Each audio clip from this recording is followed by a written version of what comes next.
Welcome back everybody, and hello to every single new visitor. It's a favorite German potato, and today I want to talk about the controller settings in The Crew 2.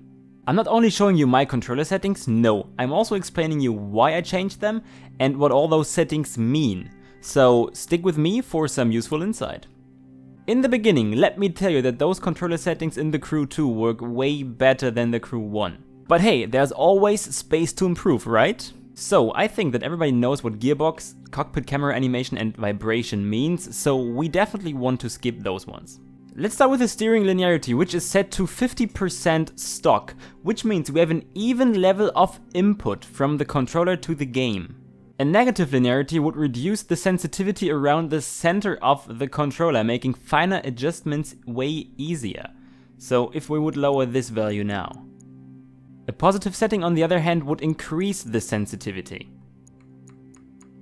So, if the steering feels too twitchy and it's difficult to, let's hold a smooth line through a turn, try changing it to the left side.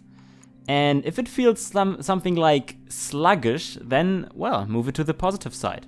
For my settings, I decreased this value to 10%. Since I always felt the cars are a bit too twitchy, and I always felt some kind of wobble from the cars, you know, when I was just steering slightly.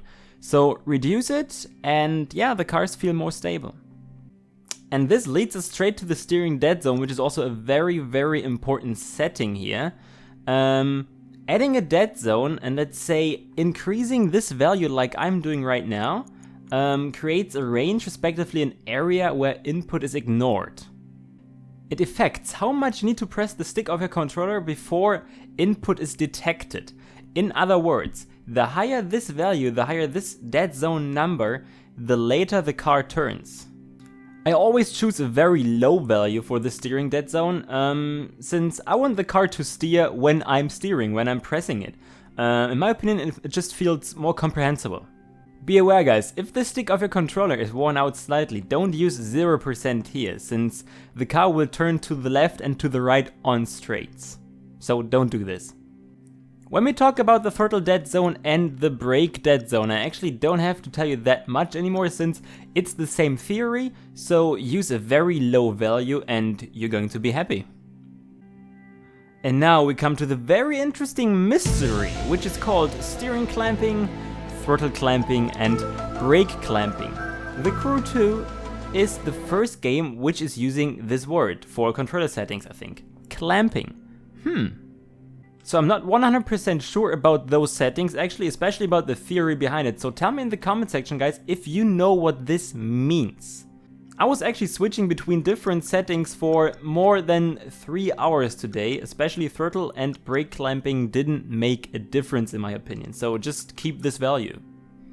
Regarding the steering clamping, I definitely felt a difference when I tried it, but the lower the value was, the worse the car felt. We can also talk about input lag again, so that's what I felt when I was lowering the steering clamping, so I'm also keeping the highest value here. And never forget guys, we're talking about personal preference right now, so those settings work for me. Do they work for you? Maybe, it's likely, but maybe not. So if they don't work for you, tell me in the comment section which settings worked for you. I thank you for watching guys, don't forget to smash that like button, don't forget to subscribe, don't forget to come back and click the little bell so you always get notified when I'm uploading new videos.